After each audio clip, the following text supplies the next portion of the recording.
Assalamualaikum warahmatullahi wabarakatuh.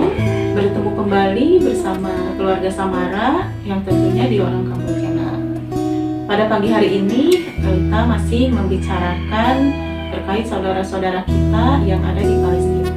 Penderitaan saudara-saudara kita kaum muslimin yang ada di Palestina makin bertambah gitu ya, dengan adanya pernyataan yang menyudutkan perjuangan mereka. Ada yang sampai tega memfitnah para pejuang Palestina itu. Bagaimana kita menanggapi? Kemarin kita sudah menjelaskan tentang bahwa peperangan ini kan memang bukan hanya di dunia nyata. Peperangan juga terjadi di media massa. Media massa inilah sebagai alat propaganda mereka, maka disitulah muncul framing, muncul fitnah itu dan lain sebagainya. Kita mungkin pernah mendengar ya di media bahwa Hamas itu memang benar-benar dikriminalisasi. Ada yang mengatakan begini, bahwa ya sudahlah, Hamas lebih baik pergi sajalah daripada dibombardir, begitu hijrah begitu ya. Hijrah sajalah Hamas. Kayak dulu hijrahnya kaum muslimin Ya, dari Mekah ke Madinah gitu. Begitu ya. Ada yang beranggapan begitu. Padahal kan hijrahnya kaum muslimin dari Mekah ke Madinah itu adalah dari Darul Kufur ke Darul Islam. Nah sekarang ada nggak Darul Islam? Nggak, Belum ada. ya. Framingnya itu bahwa Hamas itu adalah dari Syiah gitu. Kalau di negeri kita ini ada lagi, buat apa capek-capek ngebela Palestina gitu. Negeri kita sendiri aja banyak masalah. Ada yang menggebosi perjuangan mereka itu. Tujuannya adalah untuk supaya ini nggak berhenti pada Palestina. Mengapa mereka melakukan itu tega begitu ya? Sementara kita lihat korban itu kan dari anak-anak. Kalau kita lihat sedih begitu, kita melihat bagaimana anak-anak yang tidak berdosa. Bahkan kita lihat lagi ada seorang bapak yang mencari anaknya di reruntuhan. Pasti mereka juga melihat begitu ya. Taruhlah kalau memang mereka tidak melihat dari sisi yang lain, ya lihatlah dari sisi kemanusiaan begitu.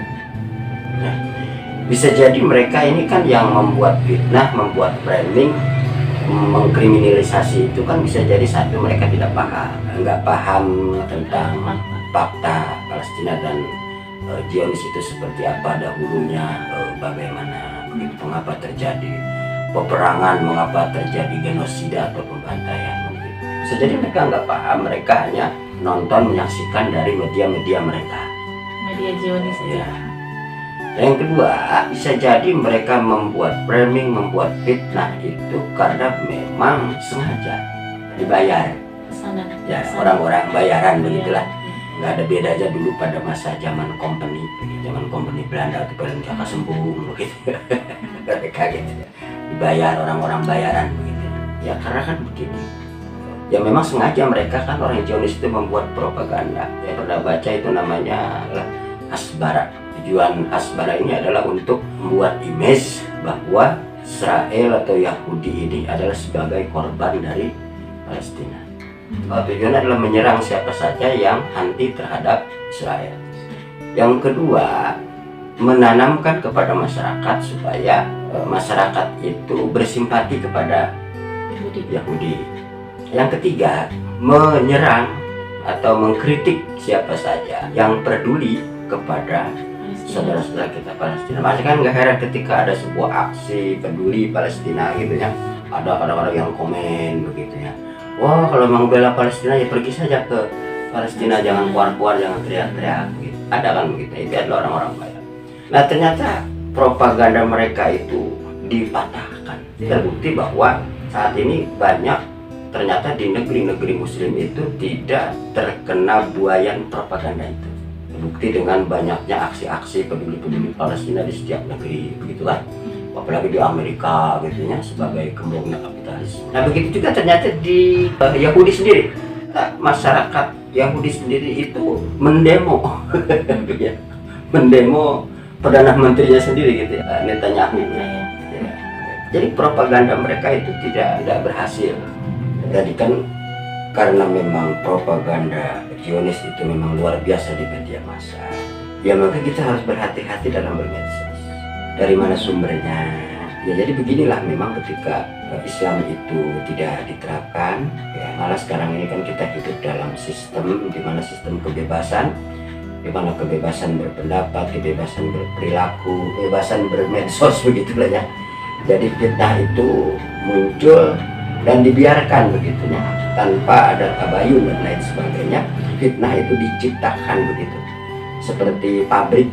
Nah, dalam Islam itu yang namanya fitnah itu ya sebuah kejahatan yang sangat luar biasa. Fitnah itu lebih kejam daripada pembunuhan kan begitu. Selanjutnya mungkin tadi karena tidak diterapkannya sistem Islam gitu ya, dalam kehidupan sehari-hari, karena kita sekarang itu kan menerapkan sistem kapitalisme sekuler gitu ya. Jadi wajar gitu ya ketika Islam jauh gitu ya dari benak kaum muslimin, sistem Islam tidak diterapkan, maka banyak sekali merajalela atau merebaknya berbagai macam fitnah karena adanya kebebasan gitu ya, kebebasan berbicara, kebebasan bertingkah laku gitu ya, seperti itu dilindungi di dalam sistem kapitalisme sekuler gitu. Itu mungkin pembicaraan kita pada pagi hari ini. Semoga bermanfaat dan juga kita mendoakan tentunya kepada saudara-saudara kita yang ada di Palestina gitu. Semoga mereka itu dikuatkan, pasti diberikan kemenangan oleh Allah Subhanahu wa taala, diberikan kesabaran, keikhlasan, dan semoga Allah Subhanahu wa taala segera menolong mereka. Wassalamualaikum warahmatullahi wabarakatuh.